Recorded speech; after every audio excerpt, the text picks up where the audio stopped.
정교하고도 세밀한 기계 가공, 그중에서도 가장 화려하고 멋진 기술인 선반 가공. 그 기술을 속속 파헤쳐보는 시간. 안녕하세요. 아나운서 이지혜입니다. 자, 오늘은 NCS 선반 가공의 7번째 시간이죠. 도면 결정 및 원가 산정하기에 대해서 알아보는 시간 마련했습니다. 오늘 선반 가공에 대해서 명쾌하게 알려주실 선반 가공의 마에스트로 안상수 강사님 모셨습니다. 안녕하세요, 강사님. 안녕하세요. 안상수입니다.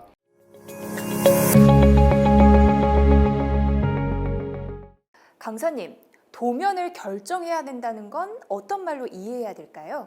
기계의 도면은 다양한 이해관계자들이 소통하는 가장 중요한 전달 수단이기 때문에 이들이 쉽게 이해할 수 있는 도면을 선정한다는 뜻입니다. 또한 도면의 형태는 다양하기 때문에 작업에 따라 적절한 선정이 필요한 것이죠. 아, 그렇군요. 원가를 산정하기 위해서는 많은 요소들이 필요할 것 같은데요? 네, 그렇습니다. 자세한 내용은 강의를 통해서 확인해 보시죠. 강사님이 준비하신 내용 어떤 내용일지 궁금해집니다. 자, 그렇다면 오늘의 NCS를 먼저 확인하고 강의를 함께 시청해 볼까요?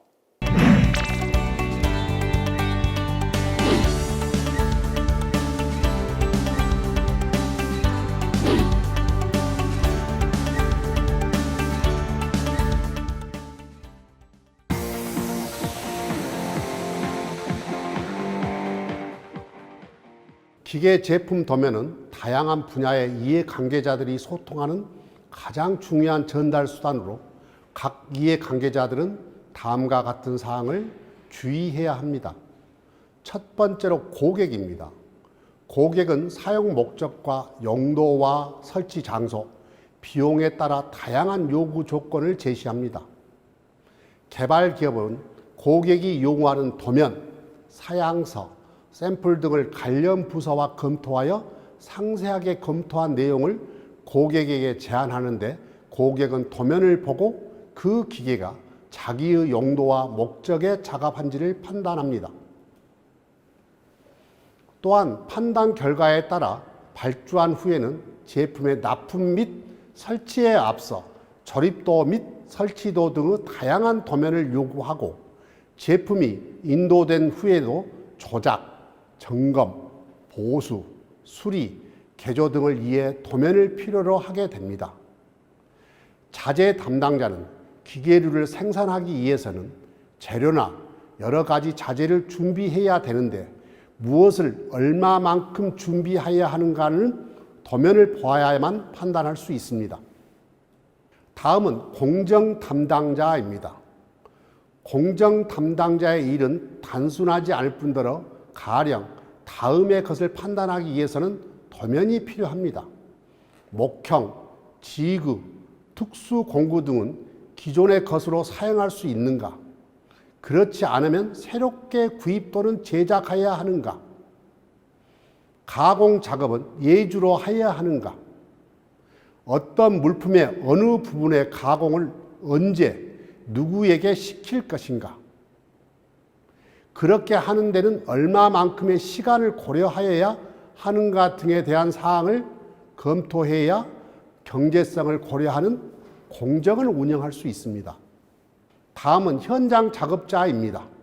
현장의 작업자들은 도면의 품질이 좋고 나쁜 것의 영향을 가장 심하게 느끼는 사람들이고 그 일의 내용은 여러 가지이며 그 요구는 실로 다양합니다.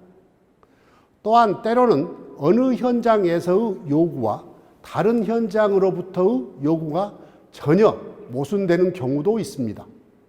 예컨대 목형 작업자와 같이 도면 위에는 무엇 하나 의지할 수 없고 전적으로 혼자 힘으로 형태 있는 물건을 만들어내야만 될 사람도 있는가 하면 또는 조립공과 같이 이미 만들어진 안전한 형상을 갖는 부품을 취급하는 사람도 있습니다. 목형공이 만드는 것은 도면에 그려져 있는 대로의 형상과 치수를 갖는 물건이 아니고 가공 여유, 코아 프린트, 덧붙임 등 도면에 그려져 있지 않는 부분을 갖고 있거나 스트라이킹 보드라고 불리는 판 형상의 만들어진 물건과는 상당히 빠른 느낌을 주는 물건이거나 또 자주 여러 개의 독립된 형이 세트되어 있어서 비전문가가 보면 혼란을 일으킬 것 같은 물건입니다.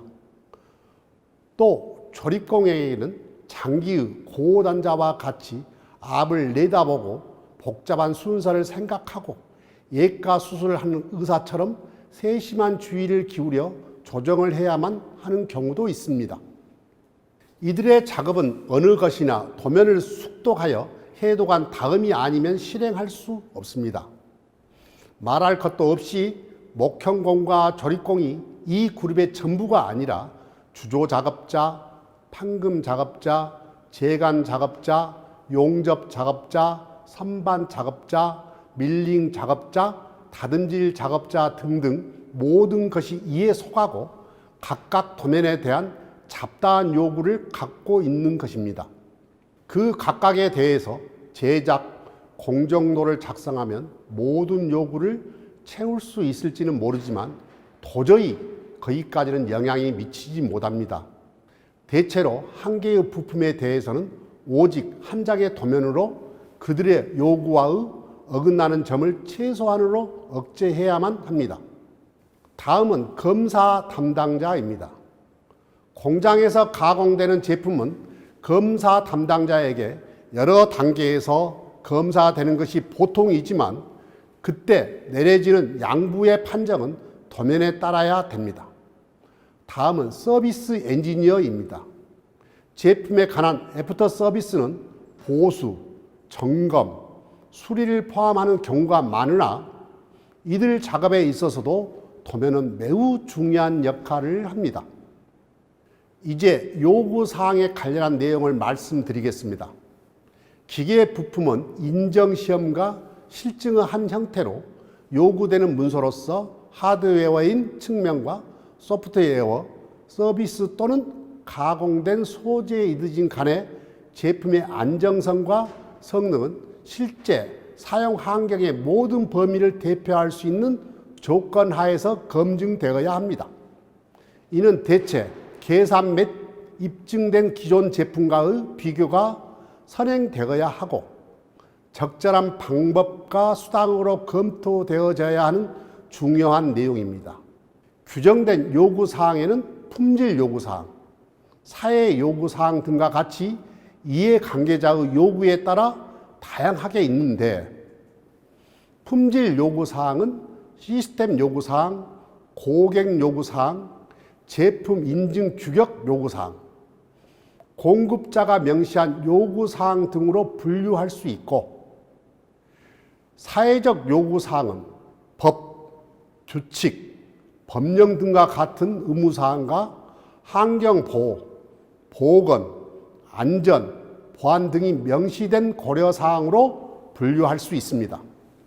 다음으로 도면의 형태에 대해 알아보겠습니다. 도면의 형태는 페이퍼 도면, 마이크로 필름 도면, 디지털 도면으로 구분되어지는데 페이퍼 도면은 표준화된 종이 사이즈로 제작된 도면으로서 고객이나 기타 의뢰 조직에서 제공되는 일반적인 형태의 도면입니다. 이 도면은 작업자나 검사자에게는 중요한 작업과 검사의 수단이 됩니다. 과거에는 트레이싱 용지에 손으로 작도하거나 출력하여 사용하였지만 지금은 디지털 데이터로 저장 관리되기 때문에 개정이나 배포할 때 프린터로 인쇄하여 사용하는 경우가 대부분입니다. 마이크로필름 도면은 문서, 도면, 재료 등 각종 기록물이 고도로 축소 촬영된 초밀입자, 고해상력을 가진 필름으로서 분해 기능이 매우 높고 고밀도 기록이 가능하여 대용량화하기 쉬우며 기록 품질이 좋습니다. 마이크로필름 도면은 매체 비용이 매우 낮고 장기 보존이 가능하며 기록 내용을 확대하면 그대로 재현할 수 있으나 기록할 때의 처리가 복잡해서 시간이 걸리고 검색 시간이 길어 온라인 처리에 적합하지 않으며 컴퓨터 위에 전자기기와 결합하는 장치의 비용이 비싸다는 단점이 있습니다. 마이크로필름의 종류로는 16mm 롤필름, 35mm 롤필름, 아파처 카드, 마이크로피치, 기타 자켓 및 카드리지 등이 있는데 이를 활용하여 다양한 도면을 저장하고 보존할 수 있습니다. 디지털 도면은 CAD 등으로 제작된 도면으로서 제작 시간이 빠르고 정확하며 다양한 프로그램과 연계되어 해석, 생산, 시험 및 검사 등에 활용됩니다. 최근에는 디지털 도면화가 주류를 이루고 있는데 이는 전송 시간도 빠르고 용량도 적어 관리 및 찾기가 편리한 장점 때문입니다. 마지막으로 도면의 종류입니다. 도면은 용도에 따라 계획도, 제작도, 주문도, 승인도, 견적도, 설명도로 구분할 수 있으며 내용에 따라 조립도, 부품도, 공정도, 배선 및 배관도, 개통도로 구분할 수 있습니다. 이번 실습의 내용을 정리해 보겠습니다.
원가란 특정 재화나 용역을 얻기 위해서 또는 특정 목적을 달성하기 위하여 치른 경제적 자원의 희생으로, 즉 경제적 효과와 이익의 희생을 화폐 단위로 측정하는 것을 말합니다. 다시 말해 원가는 소비된 경제 가치를 나타내고 생산, 판매 활동에 직접 관련된 비용으로 정상적인 소비액을 의미합니다. 원가는 구분하는 관점에 따라서 다음과 같이 구분됩니다. 첫 번째로 시점에 따라 역사적 원가와 예정 원가로 구분되는데, 역사적 원가는 실제 원가와 같이 객관적이고 검증이 가능한 반면, 예정 원가는 미래를 예측하는 원가로 주관적이며 검증이 곤란합니다. 두 번째로 추적 가능성에 따라 구분할 수 있습니다. 직접 원가는 어떤 제품에 얼마의 비용이 소비되었는지 추적이 명확하여 직접 계산이 가능한 원가이며, 간접 원가는 추적이 곤란한 비용으로 수도료와 같이 배부 기준에 의하여 배부되는 원가를 말합니다. 또한 조업도와의 연관성에 따라 변동 원가와 고정 원가로 구분할 수 있고, 통제 가능성에 따라 통제 가능 원가와 통제 불능 원가로 구분되며, 산정 시점에 따라 사전 원가와 사후 원가로 구분할 수 있습니다. 원가의 구성 요소에 대해 알아보겠습니다. 원가는 보통 재료비, 가공비, 경비의 3요소로 구성되어지며 직접 원가와 제조 원가, 총 원가, 판매 가격 원가로 이루어집니다. 직접 원가는 직접 재료비, 직접 노무비, 직접 경비의 합계로서 원가 계산을 하려고 하는 특정 제품에 직접 가하여 산출하고 제조 원가는 직접 원가에 제조 간접비를 합한 비용으로 특정 제품의 원가 계산시는 배부 기준에 따라 계산하여 산출하며, 마지막으로 판매 가격 원가는 총 원가 이익을 합한 금액이라고 생각할 수 있으나 반드시 정가가 판매 가격이 되지는 않습니다. 다음으로 원가 구성의 3요소에 대해 말씀드리겠습니다. 원가는 재료비, 가공비, 경비로 구성되는데, 먼저 재료비는 제품의 제조 과정에서 소비되는 재료의 가치를 화폐라는 측정 척도에 의해서 파악한 금액으로, 정확히 표현하면 재료 원가이나 보통 재료에 들어가는 비용을 말합니다. 많은 분들이 재료와 재료비를 혼동하는데, 재료는 재고 자산의 일종이고 재료비는 원가 계산의 용어로 엄격히 구분되는 개념입니다.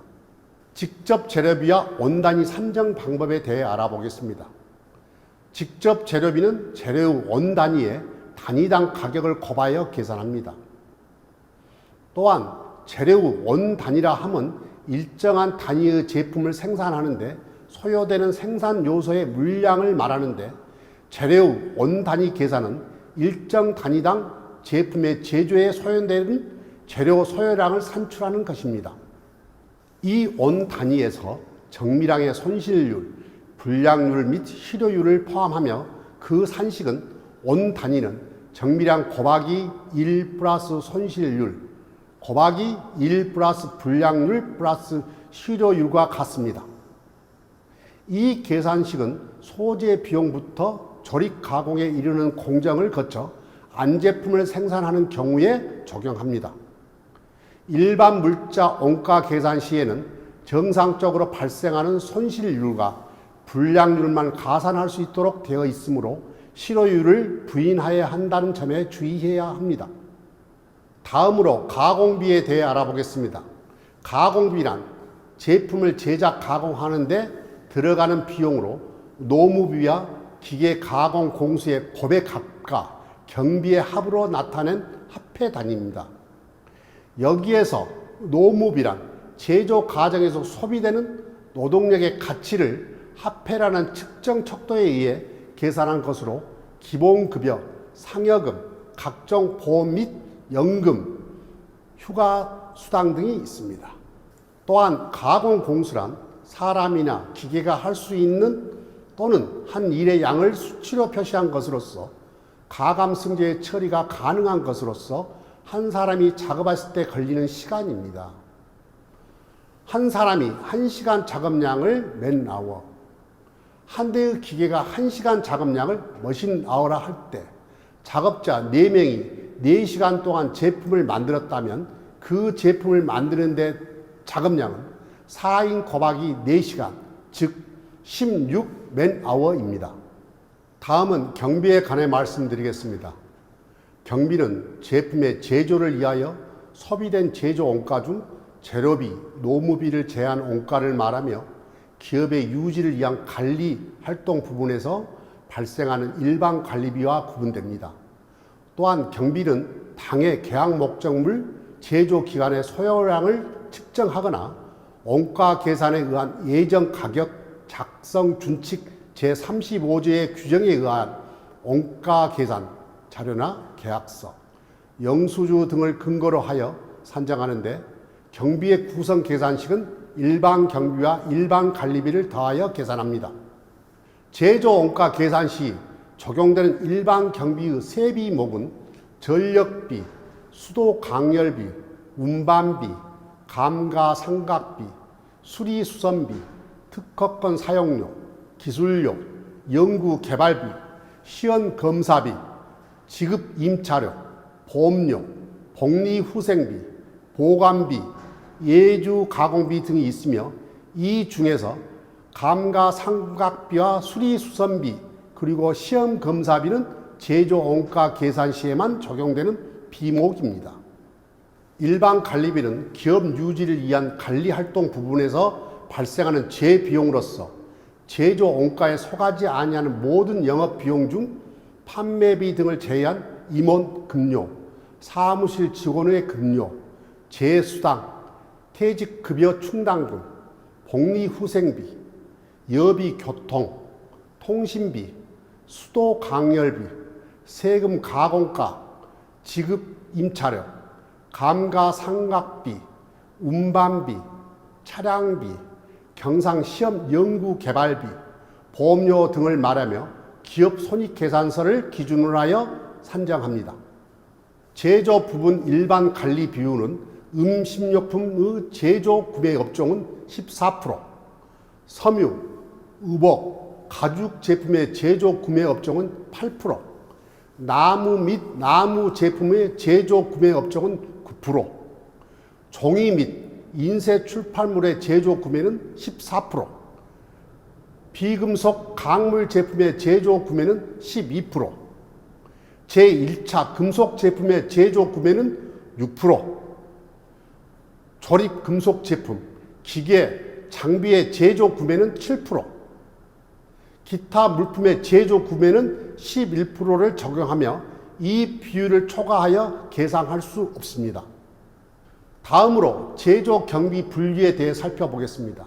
직접 제조 경비란 특정의 제품의 제조에만 사용되어서 발생한 원가를 특정의 제품에 직접 부과할 수 있는 제조 경비로 특정 제품의 생산에만 사용되는 전용 설비의 임대료 및 감가상각비, 특정 작업과 직접 관련된 설계비, 예주 가공비, 특허권 사용료, 공송비 등이 있고, 간접 제조 경비는 전체 제품 또는 다수의 제품에 대하여 공통적으로 발생하여 특정 제품에 직접 부과할 수 있는 제조 경비로 일반적으로 대부분의 제조 경비는 간접 제조 경비에 속합니다. 따라서 중요성의 원칙에 따라 직접 제조 경비와 간접 제조 경비를 모두 제조 간접비로 처리합니다. 마지막으로 재료비 계산하기에 대해 살펴보겠습니다. 재료비 계산하기는 가공에 소요된 재료 부분에 들어가는 모든 비용을 원가 측면에서 비교 분석하기 위하여 사용된 재료의 비중을 파악하여 중량을 계산하고 재료의 로스, 재료의 단가 등을 감안하여 비용을 계산하여야 합니다.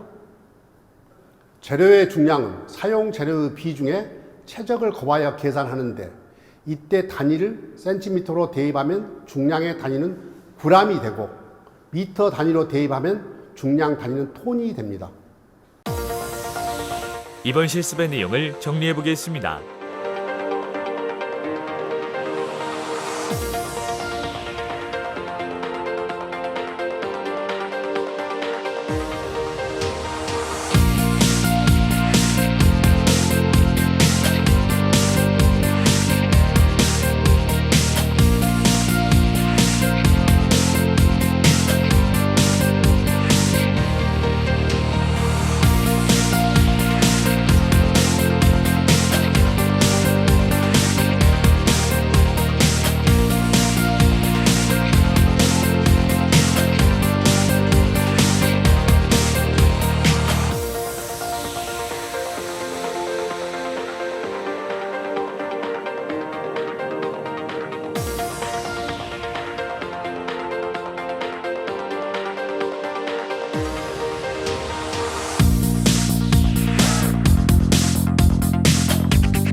민석군, 오늘 학습하신 내용을 퀴즈로 풀어볼 텐데요. 준비되셨나요? 네, 첫 번째 문제입니다. 다음이 설명하는 도면 용어는 CAD 등으로 제작된 도면으로서 제작 시간이 빠르고 정확하며 다양한 프로그램과 연계되어 해석, 생산, 시험 및 검사 등에 활용되는 도면. 1번 페이퍼 도면, 2번 마이크로필름 도면, 3번 디지털 도면. 1번입니다. 틀렸습니다. 정답은 3번입니다. 디지털 도면은 CAD 등으로 제작된 도면으로서 제작 시간이 빠르고 정확하며 다양한 프로그램과 연계되어 해석, 생산, 시험 및 검사 등에 활용되는 도면을 말합니다.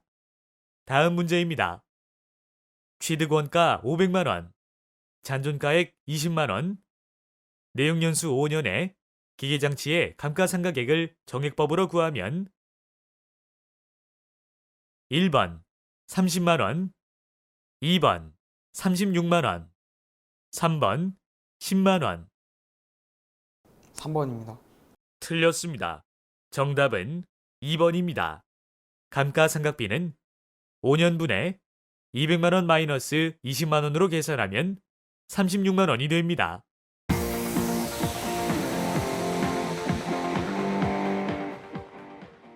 와, 강사님, 원가라 하면 특정 목적을 달성하기 위해서 치른 경제적 자원으로만 생각했었는데 이외에 알아둬야 할 것들이 정말 많은 것 같습니다. 그렇습니다. 원가를 정확히 이해하기 위해서는 원가의 구분 방법, 원가의 구성 요소, 직접 재료비와 원 단위의 산정 방법, 그리고 가공비와 경비 등을 제대로 이해하는 것이 필수적이라 할 수 있겠습니다. 시청자 여러분, 강사님이 하신 말씀 꼭 기억하시길 바라며 오늘 저희가 준비한 시간 여기까지입니다. 시청자 여러분, 고맙습니다.